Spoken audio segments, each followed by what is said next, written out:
Hi, good morning. So, today nga is, ako lang dito mag-isa. At ang uulamin ko is ito lang.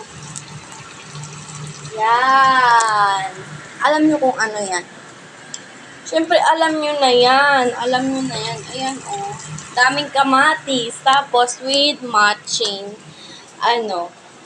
gatas. Yan lang yung umagahan natin ngayon. Kita nyo, hindi pa ako nakapagbihis. Kasi nga, anong oras na kami nakauwi kagabi? Anong oras ka? Mga alauna na. Alauna na kami nakauwi kagabi. Kasi, dun sila ni doon naman, malapit lang sila. Doon kami sa, Cavite pa kami uwi. Pag madaling araw na kami uwi, walang tulog-tulog, day. Ano ka, day? Robot, day.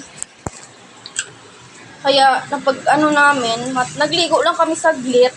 Kumain, tapos naligo, tapos nagpahinga saglit. Tapos, bora na agad.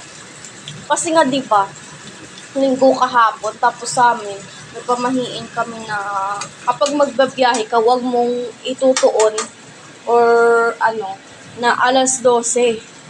Kaya alas 11 kami umuwi. Tapos dumating kami dito, mga alauna. O, kita mo yung biyahe. O, ayan.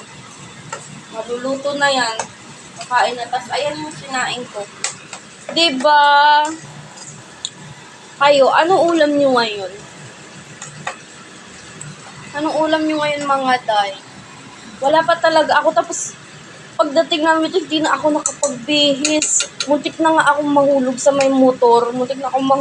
Kasi parang bigla na lang pipikit yung mata ko. Alam nyo yun, yung magbabiyahe kayo. Tapos, antok ka na. Tapos, biglang pipikit yung mata mo. Tapos, bigla ka gano'n. Yung parang maganon ka. Alam nyo yun, na-experience nyo din ba yun? Basta, yun guys. Saglit lang. Anuhin lang natin to. Kain na tayo dayon, ha? Ayan. Ulam natin today, mga day. And then, bye-bye. That's it for today.